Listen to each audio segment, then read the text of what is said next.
The year is 2080, and the UAE, a part of the Arabian Peninsula, has brought back nature. Now, I'm not exactly sure how they were able to achieve this, since currently this country looks something like this, just a massive desert wasteland. But they must have discovered something crazy in the last 60 years, maybe something that like causes clouds and rainfall. Aren't we getting close to figuring that out? Actually, aren't they doing that? I think science is in the beginning stages of being able to make it rain. It also looks like this construction was also just done through canals, like giant canals leading deeper into the country. There seem to be like no mountains or anything like that, so this territory is probably not too high above sea level. I don't know how they figured this out though. This has no connection to the Persian Gulf, so like this must have just been some freshwater lake. I don't know. I'm just gonna go with the old school method. Whenever humans don't understand something, I'm just gonna say it was aliens. Okay, wait, hold up though. How did you make mountains though? You made mountains right here? They're man-made, but that still seems ridiculous. Now, I've seen a lot of scenarios like this. What if the Cold War was reversed? But I always love different people's takes on different aspects of the world. So of course, with the Cold War being reversed, we have a communist North America, or at least communist USA and Canada. Quebec, for some reason, is independent. See, it's like that little random touch. That's why I can look at the same sort of maps all the time. And of course, everything in Western Europe has to be communist, and everything in the East is a democracy, I guess. At least a lot of things in the East. China is as well. I would have liked if they made Taiwan communist in this world. The People's Republic of China could still have this. So Spain is still fascist, it looks like, which means this can't be too much longer after WW2. Well, also because there's this giant Free France, which means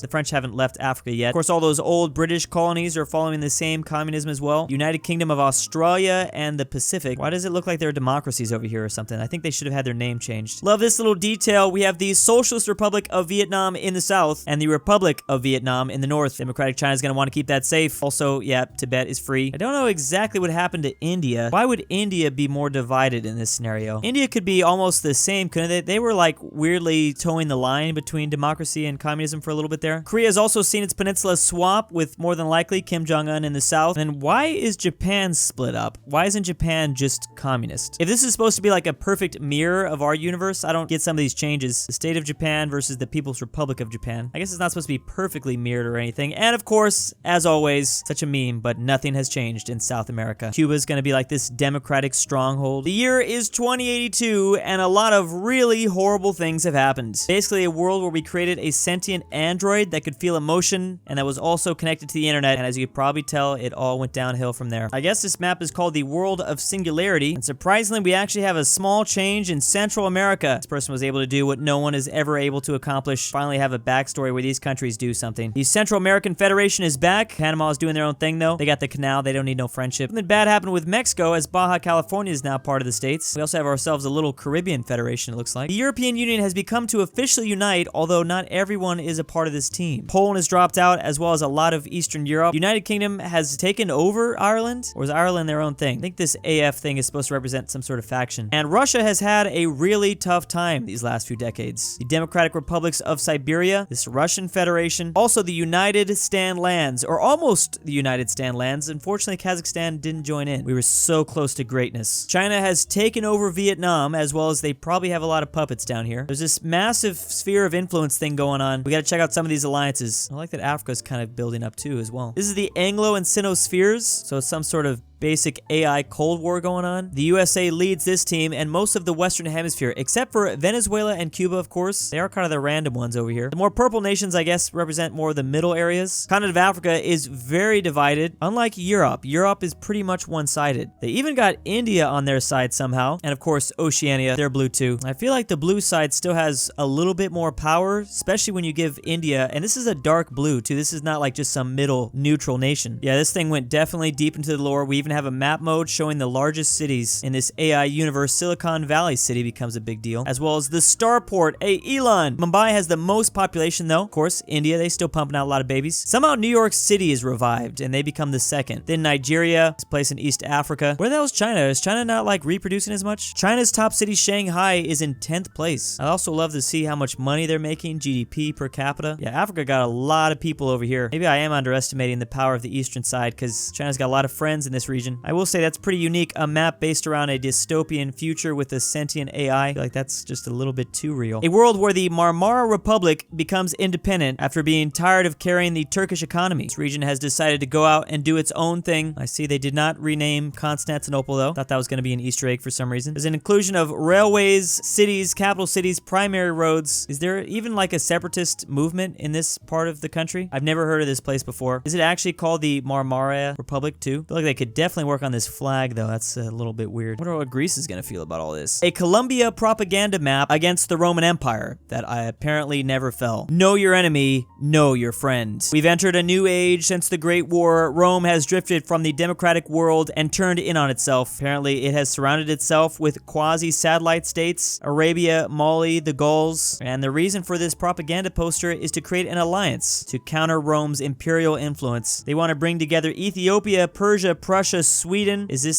CF stand for like the Celtic Federation or something? The Brits are remaining neutral, and then I guess America's kind of united. What year is this? That's the biggest thing I'm trying to figure out. I guess that's the US up there. The United States seem to be like a combination of the 13 colonies, the Rust Belt, Quebec, Canada, and then all this stuff up here. Yeah, I don't know if this is really going to work out for you that well. This seems pretty one-sided, this map. The Franco-American split. This map is going to highlight the schism within NATO concerning the matters over Libya. So we have pro-American and pro-French forces. I love the inclusion of all the countries that have decided they're just not even going to participate in NATO anymore. The Netherlands, Czechoslovakia, Italy. I know that's not Czechoslovakia, but I'm just going to combine the two. France is going to need a little bit more help over here. I feel like they're about to surrender again. Unless they have a little old guy leading them called Napoleon. Maybe Napoleon comes back as of August 2026. This would be a pretty interesting battle that took place. Obviously, I think Bulgaria and Romania would get rolled over. Greece and Turkey combined, I think they're going to be all right. Hungary can help out a little bit, but yeah, France is going to get obliterated, I think. Unless Poland, I don't know, makes up for everything. Uses all that grudge and built up anger to take out Germany real quick. I don't think this is supposed to be a war. This is just more of like NATO divided. And you know Putin here in Russia is loving every second of this. About to take us all out individually. A universe where Zealandia is still a continent. It did not collapse out in sea. The year is 1910, and after several centuries of colonization, it looks like the Dutch still control Indonesia. I'm gonna assume this is the Dutch. They're famous with this orange here. And they never left Australia. So the Dutch discovered Australia first, realized it was a massive desert continent, and were like, I don't want this. And maybe they still said that, but when the British came on by, they didn't really care too much about Australia. They really focused a lot of their efforts on Zealandia. And with all of that movement and all the people coming here first, maybe the Dutch were like, okay, screw it. It's been a couple decades, no one's claimed this stuff. Well, we'll claim it. I can kind of see the ideas behind how this would happen. How did the British get the Philippines as well, though? That doesn't seem right. Maybe they're really powerful with Zealandia or something. The year is 2005 in the United Kingdom, and Princess Diana is here to take power. She's running up against Tony Blair and Michael Howard. She's a part of the Liberal Democrats, leader since 2003, and she has just won 135 seats. She is in the yellow, but Tony Blair still leads. The Labour Party still has a majority, it looks like. With that popular vote, though, that thing was real close, 9 million votes each. 5 years later, here comes the 2010 general election. Wow, look at Diana. She looks like she hasn't aged a day. She's now just won 198 seats. How is that even possible? That seems ridiculous, but I don't really know much about UK elections. It was a clean sweep. The Liberal Democrats have taken over the House of Commons. Gordon Brown and David Davis stood no chance. I would love to know what had to have happened in this country for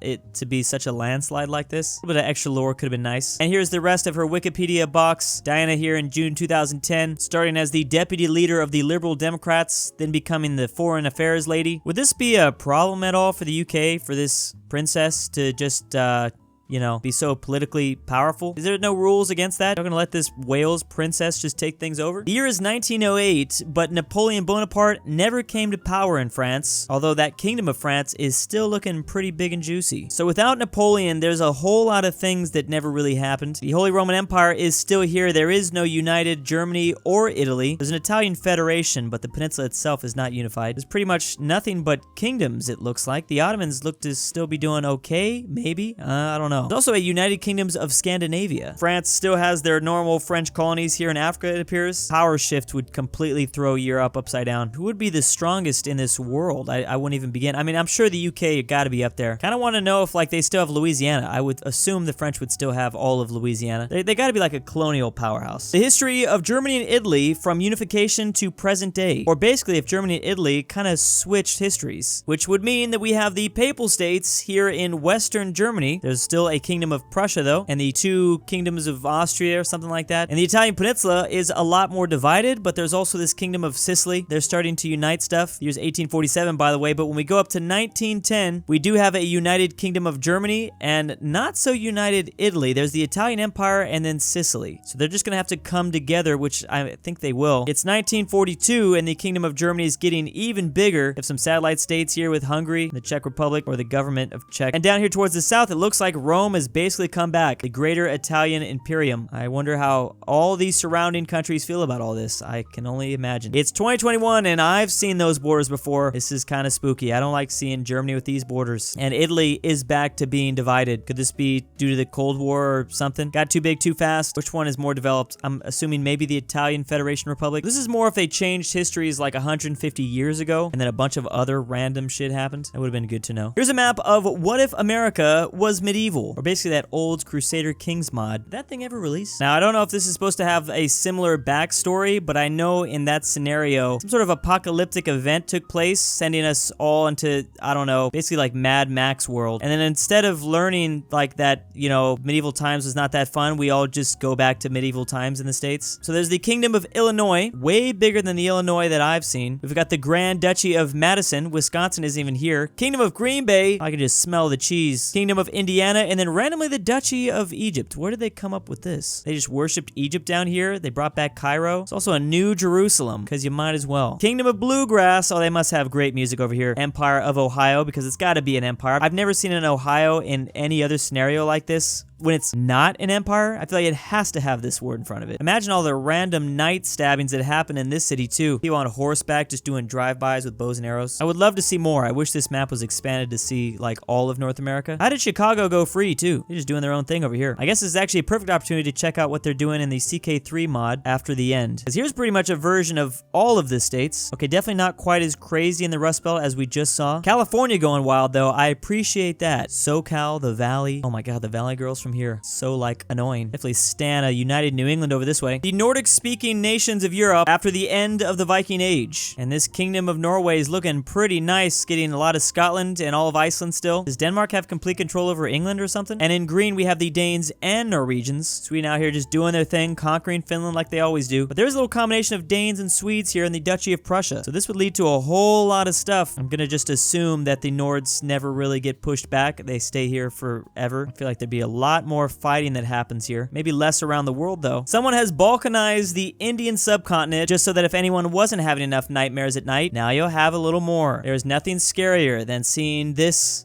back in India, completely divided again between all these like states and counties, basically the Holy Roman Empire of South Asia. I'm good. I don't think so. I think I can only deal with one HRE in like per universe. We're gonna need someone to take them over again, become a colony, and then just to unite them, like give them their independence instantly, but just to draw them together for a little bit, you know? Pretty much the most cursed thing I've seen in a really long time, a Islamic Byzantium, or I guess the official term is the Sublime Sultanate of Byzantium. Their language would consist of 50% Turkish, 29% Greek, Greek-ish, oh, the combination, 7% Italian randomly. But do they still have, they don't have any Italian stuff. I thought they were still holding on to some of this. But wait, hold on. What is more cursed? Is it that or the Napoleonic Caliphate down here? And there's the Mughal Empire, whatever the hell is happening in Germany. I can't even pay attention to the focus of this. You've definitely intrigued me. What the hell? And then Italy. I don't even know if I can begin to wonder when this is supposed to take place. Faith in the country is 83% Islamic, then militant Buddhism. Okay, I think, yeah, that definitely is needed more of. That's what I think about waking up every day. Why isn't there more militant Buddhism? It sounds like something really bad happened with the Ottomans after Napoleon came to power, and then after the Ottomans, they created the Byzantine state. I don't even know what to think about this. This is horrifying, but I'm also very intrigued. A technocratic Egyptian empire within the near future. Basically an Egypt that revives all those old Islamic empires. They're even back here in Iberia. They've taken over a lot of Persia as well. I love the maps that include the surrounding areas too. Like, you can't just give me these borders without like understanding the rest of the geopolitical situation. What is going on in Germany? I think the HRE is back again. We just talked about that. French patronage. United Kingdom still wait. did they blow up Ireland? Ireland doesn't even exist. I guess it makes sense. I'm glad that, like, there is no major power around. I guess for Egypt to be able to get this big again, everything would have to be split up. Love that Afghanistan borders have really barely changed. And they're actually on the front lines trying to stop Egypt, just barely. The Iberian Defense Council, too. We'll see if they're expecting the Spanish Inquisition now. You'd think after all these years, they would kind of be prepared for it. How could you not expect it when it's already happened? I think China has also collapsed. Also bad things in Russia as well. This is basically the Umayyads, but it's Egypt. So they love cats and aliens. And big thanks to the October patrons: Majestic Unicorn, Papi Druwu, I Love Marks, Drew's Thick Breaks and Girlfriend, Drew's Argentinian Grandpa, AryanAfterHours, BringBackPolandball, Alfonso M6, Barnsky W, Dalton D, Full Send Nic, Ivan Lima, Jesse C, LuxembourgLover, Max Cooper, McBlorf, Mind Brothers 999X2, and Stormtrooper 501. Thank you.